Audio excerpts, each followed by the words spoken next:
I would just like to say, for starters, there is no playbook for this. All right, we are, as such, when there was the separation of church and state, there was no playbook for that up until then. Right, no one could have foreseen modernity as we now experience it.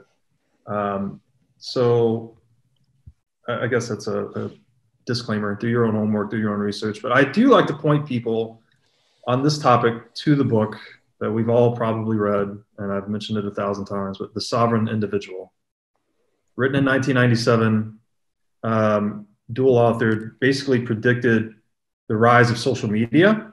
So they predicted a shift from broadcasting. Ter's got the book right there. A shift from broadcasting to narrowcasting, which we would say is social media today.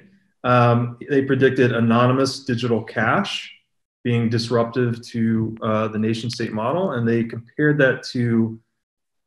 digital space to essentially being like the high seas. And that is the one territory that no jurisdiction can project dominion over. Like the costs are too high to control the high seas. And they said digital space would be like that.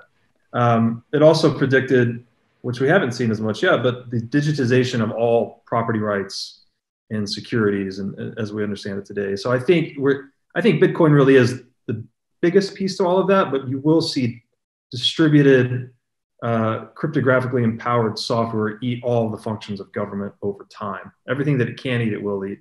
Now, what shape does all this take? I think the main takeaway is that government would become a lot smaller and a lot more boutique, because as we know, as human beings, one size does not fit all, right? And if a government no longer has a monopoly on money such that it can enrich itself via inflation and taxation, then it can't necessarily impose its cultural model onto people. So people can fork off a lot more, like we were just talking about. People will be much more free to fork society, I think would be the big takeaway of it.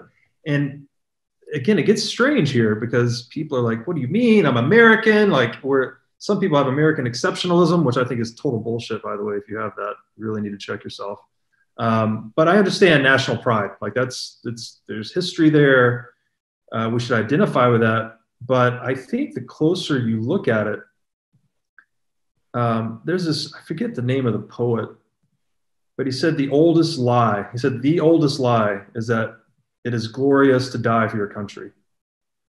And I really think that the closer you look at nationalism, that it's just kind of, maybe it was a useful fiction at one point, but it might be a lot less relevant going forward. Like, especially now that we've got a much larger perspective on who we are, where we are in the universe. We're all in one little tiny pale blue dot, as has been called, and clearly we've mismanaged the resources. It's a complex system such that our decisions impact everyone else. Chaos theory, you've got a butterfly flapping its wings, it causes a hurricane here. Like, we're all super interconnected. And I think that is really coming to the fore in consciousness. And now you're seeing people, we have protests in the streets in the US. All these things are being questioned. Everything is being put to the test of scrutiny now. And I think what that does is it just washes out all the bullshit and you're left with things of substance. So yeah, I think not to get too carried away, but in general, you see the monopoly of government becomes a more private function. It has to service its customers and it has to do so, has to satisfy them at market rates. And I think that takes you from a world of 200 countries to 20,000 or more in the long run.